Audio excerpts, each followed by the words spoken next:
Related ಇದು ಲಕ್ಷ್ಮೀ ಹೆಬ್ಬಾಳ್ಕರ್ ಮತ್ತು C T Ravi ಅವರ ನಡುವಿನ ಈ ಕೇಸ್ಗೆ ಸಂಬಂಧಪಟ್ಟಂತೆ ಸಭಾಪತಿ ಹೊರಟ್ಟಿಯವರು ಈ ಹಿಂದೆನೂ ಕೂಡ ಹೇಳಿದ್ರು ಅವರು, ನಾಮಾಟೆ ಶಾಸನಂ, ನಾನು ಹೇಳೋದೇ ಇಲ್ಲಿ ಅಂತಿಮವಾದಂತಹ ತೀರ್ಪು ನಂದೇ. ಅಂದರೆ ಸಭಾಪತಿ ಒನ್ ಆಫ್ ದ ಜಡ್ಜ್ ಇದ್ದಂಗೆ ಸದನಗಳಿಗೆ.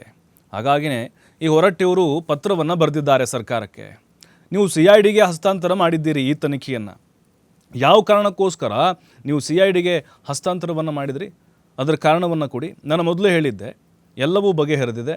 ನಾನು ಆಲ್ರೆಡಿ ಇದರ ಸಾಧಕ ಬಾಧಕಗಳನ್ನು ಪರಿಶೀಲನೆ ಮಾಡಿ ತೀರ್ಪನ್ನು ಕೊಟ್ಟಾಗಿದೆ ಅಂತೇಳಿ ಈಗ ಮತ್ತೆ ಪತ್ರದ ಮುಖೇನವಾಗಿ ಕೆಲವೊಂದಿಷ್ಟು ಆಕ್ಷೇಪಗಳನ್ನು ಬಸವರಾಜ ಹೊರಟ್ಟಿ ವಿಧಾನ ಪರಿಷತ್ನ ಸಭಾಪತಿಗಳು ಹೊರಹಾಕಿದ್ದಾರೆ.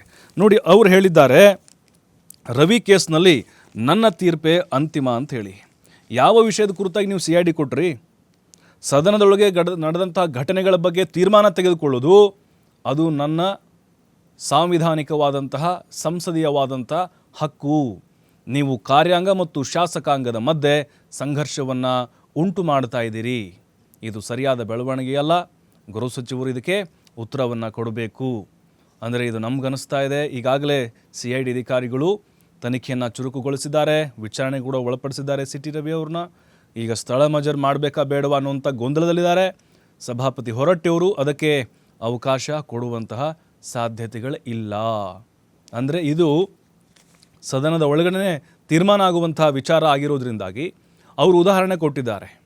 ಸದನದಲ್ಲಿ ಆದಂತಹ ಘಟನೆಗಳು ಹೊರಗಡೆ ಬಗೆಹರಿದಿರುವಂಥ ಉದಾಹರಣೆಗಳು ಎಷ್ಟಿದ್ದಾವೆ ಅದನ್ನು ಹೇಳಿ ಅಂತ ಹೇಳಿ.